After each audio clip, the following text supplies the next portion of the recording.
Hi, ഞാനിന്ന് വന്നിരിക്കുന്നത് അജയ് ദേവ്ഗൻ്റെ ഒരു മൂവി ഞാൻ ആമസോൺ പ്രൈമിൽ കണ്ടു, മേധ. ആ മൂവി എന്തുകൊണ്ട് ഫ്ലോപ്പായതെന്ന് ആലോചിച്ചിട്ട് എനിക്കൊരു പിടിയില്ല. കാരണം അത്രയ്ക്ക് കിടിലം മൂവിയായിരുന്നു. ഒരു രക്ഷയില്ല. നല്ല ഇമോഷണലിയും അതിൻ്റെ മേക്കിംഗ് സൈഡും പിന്നെ സ്പോർട്സ് ക്ലൈമാക്സ് എല്ലാം കൊണ്ടും ഒരു നല്ലൊരു മൂവിയായിരുന്നു. പക്ഷേ എന്തുകൊണ്ടത് എനിക്കറിയില്ല.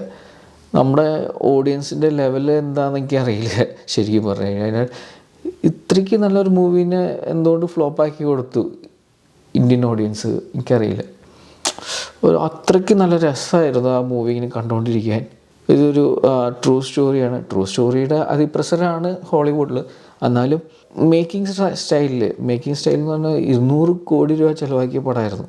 അപ്പോൾ ബിഗ് ബഡ്ജറ്റാണ്. അത് കാണാനും ഉണ്ടായിരുന്നു. നല്ല രസമായിട്ട് തന്നെയാണ് മേക്ക് ചെയ്തിരിക്കുന്നത് ഈ മൂവി. ഇതിൻ്റെ director Amit Sharma. True story എന്ന് പറയുമ്പോൾ സയ്യിദ് റഹീം എന്ന് പറഞ്ഞിട്ടൊരു ഫുട്ബോൾ കോച്ചിൻ്റെ സ്റ്റോറിയാണ് ഇതിൽ പറയുന്നത്.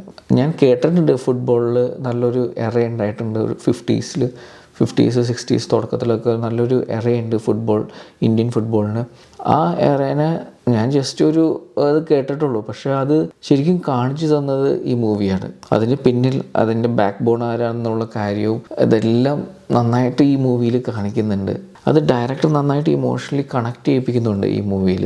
ഡയറക്ടർ അടിപൊളിയായിട്ടാണ് മേക്ക് ചെയ്തിരിക്കുന്നത് ഈ മൂവി. എന്നാലും ഇത് ഫ്ലോപ്പായാലോ എന്ന് ആലോചിച്ചിട്ട് വിഷമം. വെറും 68 crores ഇത് കളക്ട് ചെയ്തുള്ളൂ. അത് ആലോചിക്കുമ്പോഴാണ് ഇത് ഐമാക്സിൽ പ്രിൻ്റ് പോലെ ഇറക്കിയിട്ടുണ്ടായിരുന്നു. ഐമാക്സ് പ്രിൻറ്റിൽ കാണേണ്ട ഒരു പടം തന്നെയായിരുന്നു. ശരി, എനിക്കതിനെ മിസ്സായിപ്പോയി. ഞാൻ അതിനെപ്പറ്റി കേട്ടില്ല ഈ മൂവിനെ പറ്റി. പിന്നെ ഞാൻ സംസാരിച്ചു, ആരുടെ അടുത്തൊക്കെ സംസാരിക്കുന്നത്, ആരൊക്കെ ഈ മൂവി കണ്ടിട്ടുണ്ടോ അവർക്ക് എല്ലാവർക്കും ഈ മൂവി ഇഷ്ടമായിട്ടുണ്ട്. പക്ഷേ എന്തുകൊണ്ട് ഈ മൂവി ഓടിയില്ലെന്ന് എനിക്ക് മനസ്സിലായില്ല. അതിൻ്റെ സ്ക്രിപ്റ്റ് വൈസും എനിക്ക് ഏറ്റവും കൂടുതൽ ഹൈലൈറ്റ് അതിൻ്റെ മേക്കിംഗ് സൈഡാണ്. മേക്കിംഗ്, സിനിമാറ്റോഗ്രാഫി, കളർ ഗ്രേഡിങ്ങോ, VFX ഗംഭീര VFX ആണ്. നല്ല നീറ്റായിട്ടാണ് പഴയ കാലം കാണിക്കുന്നത്. കൊൽക്കത്ത കാണിക്കുന്നതും സ്റ്റേഡിയത്തിൽ കുറേ ഷോട്ട്സ് ഉണ്ട്. അപ്പോൾ ഞാൻ ആരാണ് ക്യാമറമാൻ നോക്കിയപ്പോൾ ഒരു ഇന്ത്യനും ഉണ്ട്, ഒരു ഫോറിനറും ഉണ്ട്. അപ്പോൾ അത്രയ്ക്ക് ശ്രദ്ധിച്ചാണ് ഡയറക്ടർ ഈ മൂവി എടുത്തിരിക്കുന്നത്. അതിനോട് കാണാനുണ്ടായിരുന്നു. ആക്ടിങ് സൈഡിലേക്ക് കിടക്കുകയാണെങ്കിൽ എല്ലാവരും നല്ല രസമായിട്ട് തന്നെയാണ് ചെയ്തിരിക്കുന്നത്. ഇപ്പോൾ അജയ് ദേവ്ഗനാണെങ്കിൽ ആ റോള് നല്ല രസമായിട്ട് ചെയ്തതാണ്. അതിലൊരു ജേർണലിസ്റ്റ് ഉണ്ട്, ഒരു ചെറിയൊരു വില്ലനിസം കാണിക്കുന്ന ജേർണലിസ്റ്റ്, അദ്ദേഹം അടിപൊളിയായിട്ട്. പ്രിയാമണി സൂപ്പറായിട്ടുണ്ട്. പ്രിയാമണിക്ക് നല്ല ഡെപ്തായിട്ടുള്ള ഡയലോഗ്സ് കൊടുത്തിട്ടുണ്ട്. അതൊക്കെ നല്ല രസമായിട്ടാണ് പുള്ളിക്കാരി ചെയ്തിരിക്കുന്നത്. എല്ലാവരും അടിപൊളിയായിട്ടാണ് ചെയ്തിരിക്കുന്നത്. നല്ല രസമാണ്. പിന്നെ ടുവേർഡ്സ് ദ ക്ലൈമാക്സ് എൻ്റെ പൊന്നു, ഒരു അവസാനത്തെ ഒരു അരമണിക്കൂറൊക്കെ കിടിലനാണ്. ഒരു രക്ഷയില്ല. നല്ല രസമായിട്ട് തന്നെയാണ് ഇരിക്കുന്നത്. ഈ മൂവിനെ അപ്ലിഫ്റ്റ് ചെയ്യാൻ വേണ്ടിയിട്ട് ഏറാമാൻ്റെ മ്യൂസിക്കും കണ്ടു നോക്ക്. നിങ്ങൾ കാണാത്തതാണെങ്കിൽ നിങ്ങൾ എന്തായാലും ഈ മൂവി കാണാം. പിന്നെ നിങ്ങൾ കണ്ടിട്ട് നിങ്ങൾക്കും എൻ്റെ ഫീലിങ്സ് തന്നെയാണോ ഒന്നും കൂടി നിങ്ങൾ ഷെയർ ചെയ്യണം.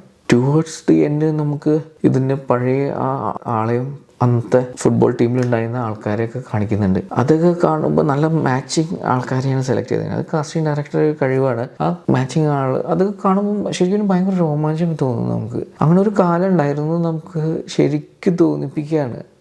ഉണ്ടായിരുന്നു, അത് നമുക്ക് ഫീൽ ചെയ്യിപ്പിച്ചു ഈ മൂവി. അടിപൊളി മൂവിയായിരുന്നു.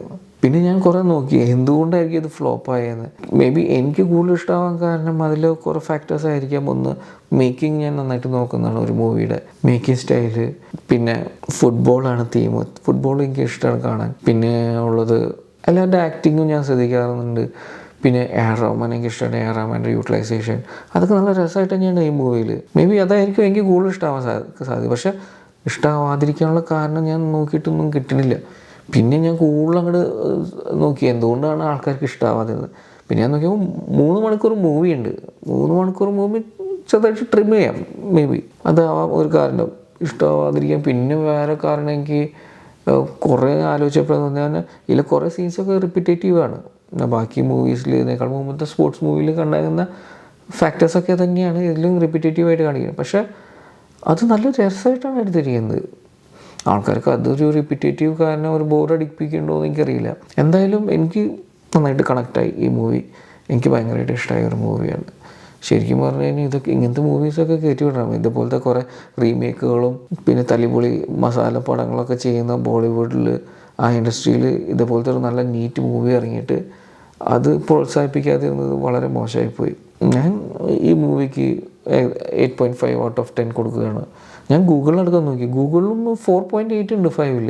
IMDbയിലുണ്ട് റേറ്റിംഗ്. എന്നിട്ടും ഈ മൂവി എന്താ ഫ്ലോപ്പ് ആയെന്ന് ആലോചിച്ചിട്ട് ഒരു പിടി കിട്ടണില്ല. എന്തായാലും നിങ്ങൾ മൂവി കാണാത്ത ആൾക്കാരാണെങ്കിൽ നിങ്ങളൊന്ന് കണ്ടു നോക്ക്. എൻ്റെ അഭിപ്രായം തന്നെയാണോ നിങ്ങൾക്കെന്ന്. അപ്പോൾ ഇതാണ് എനിക്ക് ഈ മൂവിനെ പറ്റി പറയാനുള്ളത്. Thank you for watching this video. നിങ്ങൾക്ക് ഈ വീഡിയോ ഇഷ്ടമാവുകയാണെങ്കിൽ ലൈക്ക് ചെയ്യുക, ഷെയർ ചെയ്യുക, സബ്സ്ക്രൈബ് ചെയ്യുക. ഇനി അടുത്ത വീഡിയോയിൽ കാണാം. ബൈ.